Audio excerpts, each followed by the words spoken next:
Hello दोस्तों, आइए आज हम लोग बिहार के इतिहास के साथ साथ भारतीय इतिहास को थोड़ा बहुत देखेंगे। यानी कि कुछ ऐसे अंश हैं जो बिहार में तो पढ़ना ही पढ़ना है, साथ साथ हम लोग नेशनल हिस्ट्री के साथ देखते हैं, यानी कि भारतीय इतिहास में इनको पढ़ते हैं। इससे पहले हम लोगों ने कला एवं संस्कृति के बारे में देखा, थोड़ा बहुत बिहार के सामान्य परिचय को देखा है। आइए आज हम लोग भारतीय इतिहास के बारे में देखेंगे।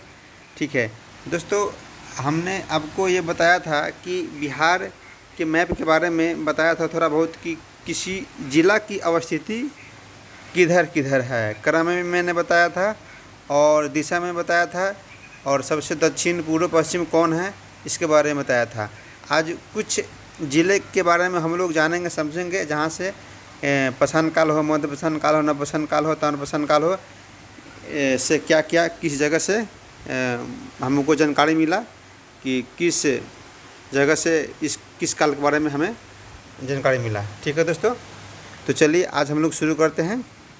देखिए दोस्तों, प्रागैतिहासिक देखिए इतिहास को अगर हम देखें तो 3 भागों में बांट कर पढ़ते हैं: प्रागैतिहासिक काल, आदि ऐतिहासिक काल, ऐतिहासिक काल। अगर हम देखें प्रागैतिहासिक काल में तो पूर्वपसान काल, मध्यपसान काल, नवपसान काल, ताम्रपसान काल देखते हैं। ठीक है दोस्तों, चलिए आज हम लोग बिहार के पक्ष के संदर्भ में देखेंगे। ठीक है, तो पूर्वपसान काल के अगर बात की जाए, किसके बारे में बात की जाए, पूर्वपसान काल के अवशेष के बारे में दोस्तों बात की जाए तो मुख्यतः दक्षिण बिहार से मिले हैं। आपको मैंने बताया था मैप, बिहार का मैप, आपको याद होगा इस तरह आपका बिहार का मैप आपको मिला होगा, जो बीच बीच गंगा नदी बहती है, इधर को नॉर्थ बोलते हैं, नीचे वाला को साउथ बोलते हैं। ठीक है दोस्तों, तो अगर प्रश्न बन सकता है कि या पूर्वपसान काल के अवशेष मुख्यतः दक्षिण बिहार से मिले हैं या केवल बिहार से मिले हैं, तो दोस्त हम लोग केवल नहीं लगाएंगे, मुख्यतः दक्षिणी बिहार से मिले हैं, क्योंकि केवल लगाने से होता है कि ओनली दक्षिण से ही मिले हैं। ठीक है, तो हम लोग केवल पर ध्यान देंगे दोस्तों, क्योंकि प्रश्न का पैटर्न आजकल देख ही रहे हैं। तो दक्षिण बिहार में मिले हैं, जैसे कि आप नालंदा देखे होइएगा, गया देखे होइएगा, भागलपुर देखे होइएगा, यानी कि मैप के माध्यम से। एक ठो पश्चिम चंपारण है जो कि उत्तर में, जो नेपाल के साथ साथ आपका किसके साथ बाउंड्री सेट करता है बताइए आप लोग। तो पश्चिम चंपारण जो है ना उत्तरी बिहार में पड़ता है। तो इसी कारण हम लोग पूर्वपसान काल के अवशेष केवल नहीं कह करके मुख्यतः दक्षिण से मिले हैं बोल सकते हैं, क्योंकि अधिकतर तो हम लोग पूर्वपसान काल के बारे में दक्षिण के बारे में जान रहे हैं कि जिसकी नालंदा हो गया, गया हो गया, भागलपुर हो गया। एक तो है उत्तर बिहार में पश्चिम चंपारण से प्राप्त हुए हैं। तो बिहार में कहाँ दोस्तों, बिहार में पूर्वपसान काल के अवशेष कहाँ कहाँ से मिले हैं बताइए। मुंगेर, नालंदा, गया, भागलपुर, एक ठो पश्चिम चंपारण से प्राप्त हुए हैं। ठीक है दोस्तों, अगर यहाँ से जो अवशेष मिले हैं, जैसे कि कुल्हाड़ी हो गया, चाकू हो गया, ठीक है, खुरपी हो गया, एक होता है खुरचनी टाइप का होता है, इस टाइप का हो गया। तो आपको दोस्त यहाँ पर PDF में दिखाई दे रहा होगा दोस्तों। कुछ हम अलग से फैक्ट्स बोलेंगे दोस्तों। देखिए पूर्वपसान काल के औजार एवं प्राप्त स्थल, तो देखिए मुंगेर कहाँ पर, मुंगेर में भीमबाद पड़ता है, गया जेठियन।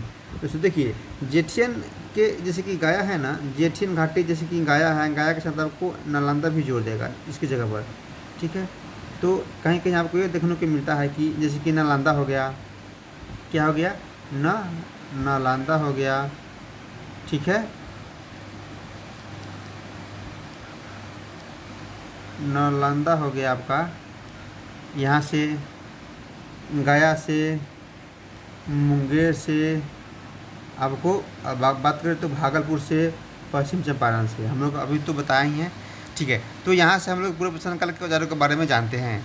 तो अगर ज़िला का तो नाम बोल दिया, लेकिन वहाँ जो गांव है या जो एग्जैक्ट प्लेस है, स्थल है, अगर वहाँ के बारे में पूछ दिया जाए तो हम लोग कन्फ्यूजन में पड़ सकते हैं। तो अगर बात करें पूर्वपसान काल के अवशेष किस ज़िले के अंदर यानी कि किस गांव से या किस प्लेस से मिले हैं। अगर नालंदा पूछे तो जेठिन घाटी से, गया पूछे तो पैमाना घाटी से, मुंगेर पूछे तो आप क्या बोलेंगे, भी यानी कि भीम बाध से, ठीक है। गया जैसे कि यहाँ गया है जेठिन घाटी है, गया की जगह पर नालंदा भी लिख देगा। यहाँ ये भी पूछता है कि गया क्या बोलेंगे, पेमार घाटी, ठीक है। पेमार घाटी याद रखिएगा दोस्तों। अगर इसी प्रकार बात करें मध्य पाषाण काल, तो मध्य पाषाण काल जैसे कि मुंगेर से अवशेष मिले हैं, यानी कि मध्य पाषाण काल के अवशेष यानी कि मुंगेर से मिले हैं। वहाँ से क्या मिले हम लोगों को दोस्तों, छोटे आकार के पत्थर के औजार मिले हैं, जो नोक औजार देखने को मिलता है उस टाइम में। तो छोटे आकार के औजार जो छोटे आकार के थे और नुकीले थे, यानी कि नोक वाला था। यानी कि दोस्तों जैसे कि पत्थर पहले नवपाषाण काल में बड़े आकार के पूर्वपाषाण काल में बड़े आकार के बड़े आकार के औजार हुआ करता था, यानी कि जैसे तैसे बना करके लोग यानी कि वहाँ उस टाइम के लोग यूज़ किया करते थे। यानी कि बड़े बड़े आकार के हुआ करते थे उस टाइम के, कब होता पूर्वपाषाण काल के औजार। तो मध्यपाषाण काल में हम लोग आएंगे तो कुछ सुधार मिलेगा औजार में, यानी कि वह छोटे आकार के, जैसे कि पत्थर छोटा पत्थर पर अगर बड़ा पत्थर मारा जाए तो कहीं ना कहीं अलग अलग हिस्से में बटेगा। तो उसी में से छोटे नुकीलेदार और छोटे जो आपका पत्थर के औजार जो बनने लायक थे उसको प्रयोग कर यूज किया करता था, ठीक है। तो मध्यपाषाण काल में छोटे आकार के पत्थर से बने तेजधार नोक वाले औजार का प्रयोग किया जाता था। समझ गए इस पॉइंट को। तो अगर यहीं से बात करें तो मध्यपाषाण काल के अंत में, कब अंत में पशुपालन शुरू हुआ और कृषि, यानी कि यहाँ से स्टार्टिंग हुआ। लेकिन बात करें पूरा विकसित के बात करें कि ज़्यादा मात्रा में, तो हम लोग देखेंगे नवपाषाण काल, क्योंकि कृषि यहीं से प्रारंभ हुआ देखने को मिलता है। शुरू हुआ तो मध्यपाषाण काल में, लेकिन भारी मात्रा में विकसित अवस्था में देखें तो नवपाषाण काल में देखने को मिलता है। तो अगर जहाँ कृषि होगा तो वहाँ अस्थायी निवास भी होगा। देखिए, क्योंकि फसल अगर कोई उगाएंगे लगाएंगे तो का 10 दिन 15 दिन में नहीं होगा, 3 से 4 मंथ लगता है, ठीक है। 3 से 4 मंथ्स लगता है, 3 या 4 मंथ्स लगता है दोस्तों। इसलिए कहाँ क्या प्रश्न बन सकता है कि अस्थायी निवास कहाँ से किस काल से प्रारंभ हुआ, यह जानने को मिलता है तो नवपाषाण काल से, ठीक है दोस्तों। चलिए आपको देखना है कौन चीज़, नवपाषाण काल से कुछ जगह हैं जिनके बारे में हम लोग को जानकारी मिलता है। देखिए, चिरांद हो गया, चिचर हो गया। चिरांद कहाँ है पड़ता है, सारण जिले में। कहाँ पड़ता है दोस्तों, सारण जिले में। और बात करें चेचर तो वैशाली में। यानी इन दोनों से हड्डी के उपकरण होने के कारण प्रसिद्ध है, यानी कि अस्थि का औजार, इसको बोल सकते हैं अस्थि का औजार, ठीक है दोस्तों। तो हम इस प्रकार याद रखेंगे, यहाँ हड्डी के ना लिख करके अस्थि भी लिख सकता है, ठीक है। तो दोस्तों नवपाषाण काल के अवशेष सारण जिले से, चिरांद से या चिरांद के साथ आप वैशाली में देखें तो चिचर से, कहाँ से मिलते चिचर और वैशाली में एक ठो जगह है, क्या नाम है उसका, कुतुबपुर। हाँ, क्या नाम था वैशाली की एक जगह का नाम, कुतुब, क्या नाम था दोस्त, कुतुबपुर, ठीक है। ये जगह है जो आपको वैशाली में देखने को मिलता है। यहाँ से हम लोगों को नवपाषाण काल के बारे में कुछ अवशेष प्राप्त हुआ, ठीक है। चलिए आगे देखते हैं। अगर बात करें रोहतास दोस्तों, यहीं से यानी कि नवपाषाण काल में रोहतास से बात करें, यानी कि नवपाषाण काल में रोहतास से बात करें तो रोहतास से एक सेनवार एक जगह का नाम था, सेनवार। क्या नाम था दोस्त, सेनवार, ठीक है। यहाँ से भी हम लोगों को नवपाषाण काल के बारे में जानकारी मिलती है दोस्तों। जगह का नाम अगर पूछ देगा ना दोस्तों तो कन्फ्यूजन में पड़ जाएंगे, इसलिए कुछ ज़्यादा ही जानिए, इसमें से थोड़ा बहुत कम दिए हुआ है, ठीक है। आप प्रैक्टिस सेट करेंगे तो उसमें कुछ एक्स्ट्रा देखने को मिलेगा ही। तब तक जो भी पॉइंट बन रहा है मैं उसको हम डिस्कशन कर रहे हैं, ताकि एग्ज़ाम में प्रश्न छूटे नहीं। अगर छूटने वाला होता है तो छूट ही जाता है, जानकर भी हम लोग गलती कर ही बैठते हैं एग्ज़ाम में। जो होने वाला होता है सो होता ही है। चलिए, लेकिन हम लोग प्रयास करेंगे कि गलत ना हो एग्ज़ाम में। तो हमने क्या बताया, सारण जिला से चिरांद, वैशाली से चेचर, एक और बताया था कुतुबपुर, रोहतास से बताया था सेनवर। अच्छा पटना, अच्छा बात करें पटना के मनेर से भी प्राप्त हुआ था। पटना के मनेर से, पटना के मनेर से, जगह का नाम है पटना का, ठीक है, पटना के मनेर से। अगर गया में कुछ जगह का नाम है, जैसे कि हाँ यहाँ नवपसान काल में आइएगा ना, तो गया का कुछ जगह का नाम है, जैसे कि केउर, क्या है दोस्त, केउर, आपका सोनवर, वो सेनवर अलग है, ये सोनवर है, ये क्या है, सोनवर, ठीक है। यह एक ठो नाम है तारडी। अच्छा दोस्त, प्रश्न बन सकता है कि ताराडीह किस नदी के तट पर स्थित है, तो फल्गु नदी के तट पर स्थित है, ठीक है। प्रश्न दोस्त किसी तरह बन सकता है, ठीक है। तो प्रश्न मैंने क्या बनाया था कि ताराडीह किस नदी के तट पर स्थित है, तो फल्गु नदी के तट पर स्थित है, ठीक है। चलिए बताइए आप लोग, रोहतास के कौन से जगह से नवपसान काल के अवशेष के बारे में जानकारी मिलता है।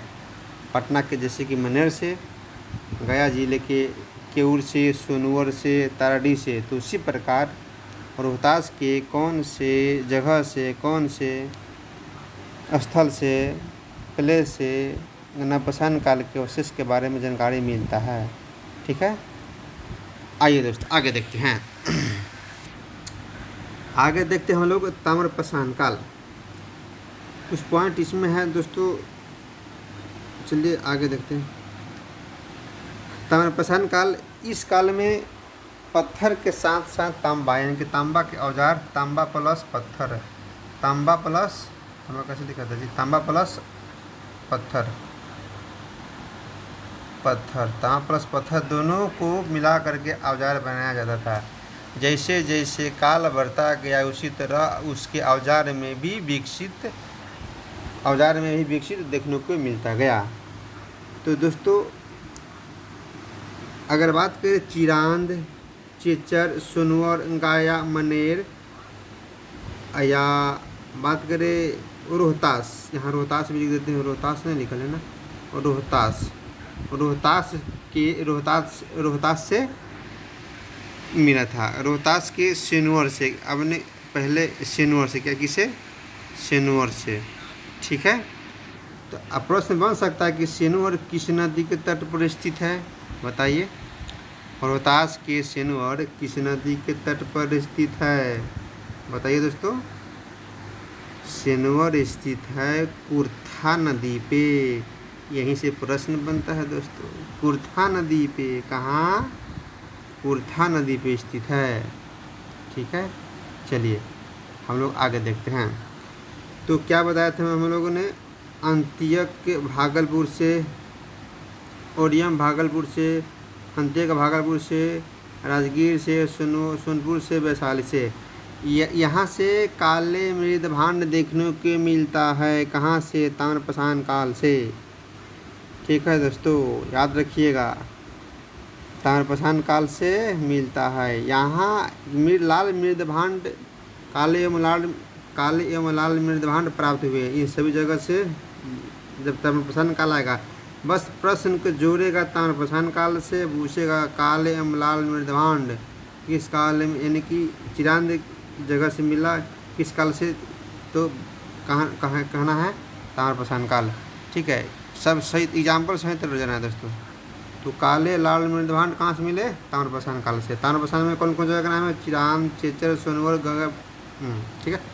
प्रश्न हो सकता है सोनपुर कहाँ है, गया कहाँ, मनेर कहाँ है, चेचर कहाँ है, चिरांद कहाँ है, क्योंकि आपको हमने बताया था इससे पहले वाले क्लास में, बिहार में नवपसान काल स्थल, बिहार में नवपसान काल स्थल कौन कौन बताया था मैंने, चिरांद कहाँ है, सारण में, कहाँ है दोस्तों, सारण में। चेचर कहाँ है दोस्तों, वैशाली में, याद रखिएगा। कुछ प्रश्न रिपीट होंगे, कुछ प्रश्न पहले के क्लास में हुआ होगा वही होगा, यानी कि वही रिपीट होगा। कुछ प्रश्न नया मिलेगा जो नोट में नहीं होगा। ठीक है दोस्तों, तो हम लोगों ने क्या देखा कि इन स्थल से यानी कि ताम्रप्रश्न काल के जो स्थल है यहाँ से हम लोगों को काले लाल मृदभांड प्राप्त हुआ। ठीक है, मृदभांड का मतलब होता है कि मिट्टी। ठीक है, आइए थोड़ा बहुत जानते हैं दोस्त। जैसे कि सारण जो है ना, सारण को छपड़ा के नाम से भी जाना जाता है। देखिए छपड़ा। तो बताइए अस्थाई बस्तियाँ कहाँ प्रारंभ हुआ, किस काल में हुआ? तो नवपाषाण काल में। क्योंकि कृषि क्यों हुआ? क्योंकि कृषि यहाँ से अच्छी तरह से होना शुरू हुआ। इस कारण कृषि के कारण ही अस्थाई बस्तियाँ बनना शुरू हुआ, यानी कि निवास होना शुरू हुआ। चलिए दोस्तों आगे देखते हैं। दोस्तों कुछ एग्जाम्पल नवपाषाण काल पूरे पाषाण काल के बारे में बता देते हैं। चलिए उसको भी देख लेते हैं, क्योंकि एग्ज़ाम में अगर पूछ देखा तो दिक्कत हो सकता है। तो हम लोग देखा था कि हस्त, कुल्हाड़ी, चाकू, खुरपी। अगर पूरे पाषाण काल में और कुछ का नाम जाने, जैसे कि अस्क हो गया, हाँ अस्क हो गया आपका। ठीक है, कुछ है कि और फलक ये पूरे पाषाण काल के है दोस्त औजार, और ये इस काल का औजार है। और जैसे कि अर्ध, क्या है अर्ध चंद्रिका करके है औजार मिला था उस टाइम के पूरे पाषाण काल के बारे में दोस्त बता रहे हैं ये सब, यानी कि इस टाइप का औजार देखने को मिलता था। एक दोस्त इम्पोर्टेंट ये है कि क्या था, झुड़िया। हाँ झुड़िया था। क्या था? झुड़िया। ये पूरा पाषाण काल के औजार थे दोस्त, यही तो पूछेगा एग्जाम में। झुड़िया था। एक था एस्क्रेपर। क्या था? एस्क्रेपर। क्या था दोस्त? एस्क्रेपर।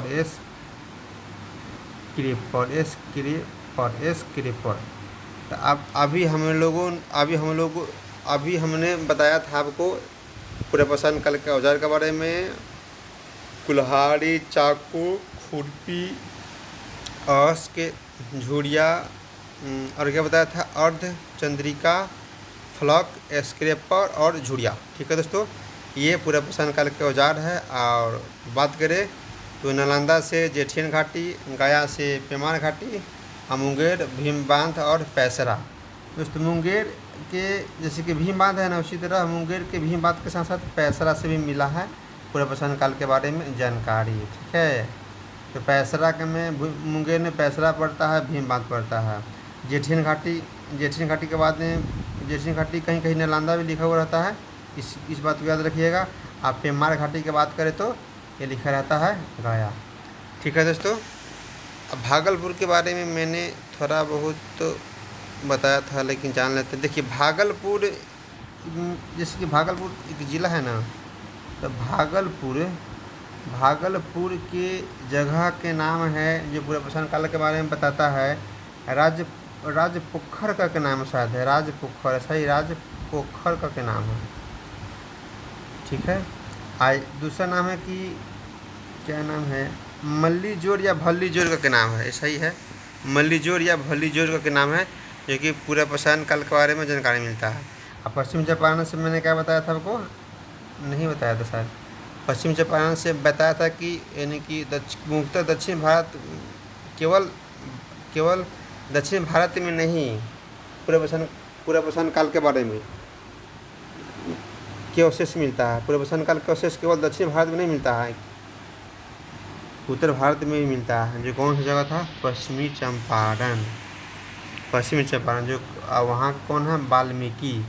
क्या जगह का नाम है वहाँ का, जो पूरे पाषाण काल के अवशेष मिले थे पश्चिमी चंपारण के? वाल्मीकि।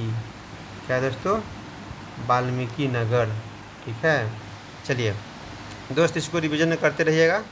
अगर वॉइस में कुछ क्लियर ना हो तो उसको पॉज करके समझिएगा, या तो आप रिपीट कर लीजिएगा। चलिए, तो हम लोगों ने यहाँ तक देख लिया है दोस्तों, तानप्रसान काल, नवप्रसान काल देख लिया, मध्यप्रसान काल, पूर्वप्रसान काल, तानप्रसान काल देख लिया। और आइए ऋग्वेद, जैसे कि ऋग्वेद के बारे में जानते हैं। देखिए ऋग्वेद यहाँ लिखा हुआ कि बिहार क्षेत्र के लिए, यानी कि वेद पढ़िएगा ना, बिहार क्षेत्र के लिए, यानी कि ऋग्वेद में बिहार क्षेत्र के लिए, वेद में बिहार क्षेत्र के लिए कीकट और आत शब्द का उल्लेख मिलता है। ठीक है, कीकट अथर्ववेद में अंग एवं मगध, अथर्ववेद में अंग एवं मगध, अथर्ववेद में अंग एवं मगध की चर्चा और निवासियों को व्रत कहा गया।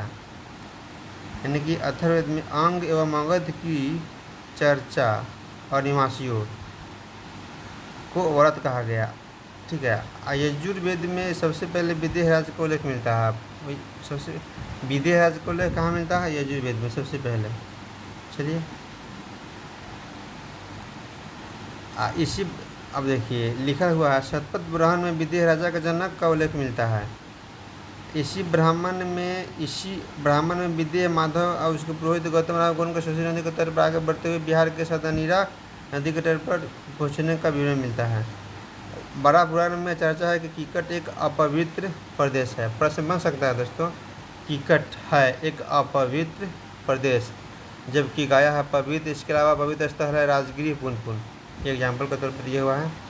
तो यहाँ समझ सकते हैं कीकट का अर्थ होता है अपवित्र, अवरत का शब्द होता है अवरत, यानी कि उस क्षेत्र में निवास करने वाले या घूमने वाले व्यक्तियों के लिए, यानी कि उस क्षेत्र के निवास या मगध एवं अंग के चर्चा और निवास को के बारे में बताया गया अवरत्य को, अवरत्य शब्द को। ठीक है, अपवित्र प्रदेश यानी कीकट, ठीक है। इसके बारे में कुछ और पॉइंट है, ठीक से याद नहीं आ रहा है दोस्तों। चलिए आगे देखते हैं दोस्तों। अगर कुछ बात करूँ तो जैसे कि पहले अगर पूर्वप्रसान काल में जो होता था ना, बिहार के संदर्भ में देखें तो जैसे कि जानवर का शिकार होता था। ठीक है, खुरचनी जैसे कि जानवर का शिकार होता था, और उस पर क्या होता था कि जानवर को जो चमड़ा होता था उतार करके उतारा जाता था, और शिकार होता था, साथ में मछली पकड़ता था। जो यहाँ के जो लोग थे जो कि कंदमूल आदि इकट्ठा करते थे, खाया करते थे। बाद में धीरे धीरे उन्होंने औजारों में विकसित किया, पत्थर का औजार हुआ करता था, उसको विकसित किया, गारंटी किया, है कि नहीं, और वह वहाँ से मछली पकड़ना शुरू कर दिया। और पशुपालन भी, कृषि भी यहाँ से थोड़ा बहुत विकास होता गया। तो गया जिले के सिर घाटी में मानव के आवास के अवशेष भी देखने को मिलता है। याद रखिएगा दोस्तों, गया कहाँ गया गया, तो गया जिले के, देखिएगा दोस्तों, गया जिले के जो एक सिर घाटी है वहाँ मानव के आवास के बारे में जानकारी मिलता है। ठीक है, हाँ, पूर्वप्रसान काल में देखिएगा ना, तो इस टाइम में यायावरी अर्थव्यवस्था था। यानी कि यायावरी अर्थव्यवस्था का मतलब होता है लोग एक जगह नहीं रहते थे, यानी कि यह घूमते फिरते थे।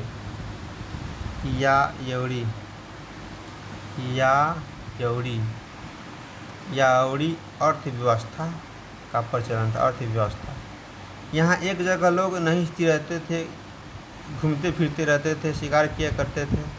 ठीक है, तो यहाँ से नवप्रसान काल से लोग क्या हुआ कि कृषि तो करना शुरू कर दिए। कृषि होने के कारण इन्होंने अस्थायी निवास का आरंभ शुरू हुआ, यानी कि बस्तिया का शुरू हुआ मैदानी क्षेत्र में, घाटी मैदानी क्षेत्र में। ठीक है, तो दोस्तों इस प्रकार अगर बात करें चिरांद, तो सारण जिला में पड़ता ही है। वहाँ से हड्डी अस्थि का उपकरण मिला है। अगर इसको उत्खनन की बात करें ना, उत्खनन का, तो 1962 में हुआ था। याद रखिएगा, इम्पोर्टेंट पॉइंट सब है दोस्तों। बताइए, सेनवर घाटी, रोहतास के सेनवर किस नदी घाटी पर स्थित है? तो कुर्था पे है। अच्छा बताइए, ताराडीह गया में पड़ता है। कहाँ पड़ता है? गया में। तो यह किस नदी के तट पर है? फल्गु नदी के तट पर है। बताइए कि बिहार में पुनर्वसन काल के अवशेष मुख्यतः दक्षिणी बिहार में मिलते हैं या केवल दक्षिणी बिहार में? तो